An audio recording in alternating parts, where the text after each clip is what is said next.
I opened the door just in time to hear my mother telling my brother, "She'll keep paying the rent, but the house belongs to you. She doesn't need to know that yet." My brother laughed. "She's been paying your mortgage for what, 6 years? And she thinks she's building equity.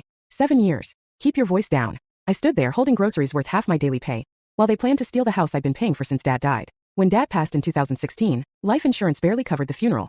Mom was underwater on the mortgage with 3 years left to pay. I moved back home to help, took over all the bills and paid $1,400 monthly rent. That went straight to the mortgage. My brother Paul lived in the basement, paying nothing because he was between jobs permanently. I paid off their house. Every receipt was in my files because I needed it for taxes.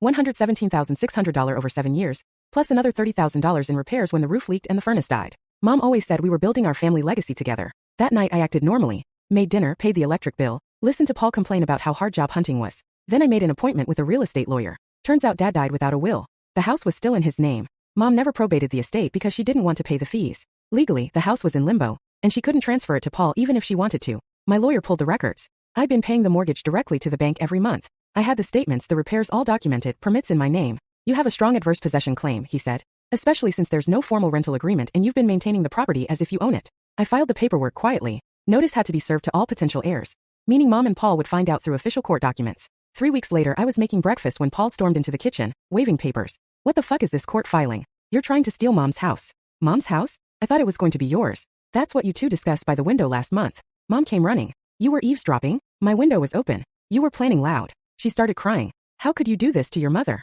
How could you take 7 years of my money while planning to give the house to someone who hasn't paid a dime? Paul needs it more. Paul needs to get a job. I've needed affordable housing while paying for yours." The court hearing was 2 months later. Mom hired a lawyer with money she borrowed from my aunt. They argued she was the rightful heir, the surviving spouse. My lawyer presented 7 years of mortgage payments from my account, property tax payments in my name, insurance in my name, and $30,000 in documented repairs. Paul testified that he'd been promised the house. The judge asked how much he'd contributed to the mortgage or upkeep. "I've been looking for work."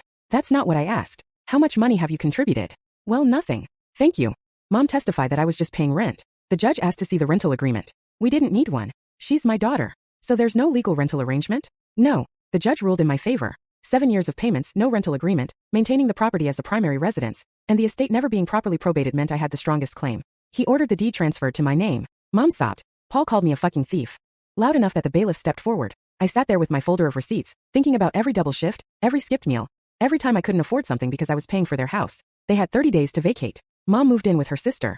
She called me heartless, until I sent her the recording I'd made of their conversation that night. "Oh," was all she said. Then, "She can stay here. 3 months maximum." Paul couch surfed for a while, then disappeared to Florida. Last I heard, he was living with some woman he met online, still unemployed. I live in my house now, the one I actually paid for.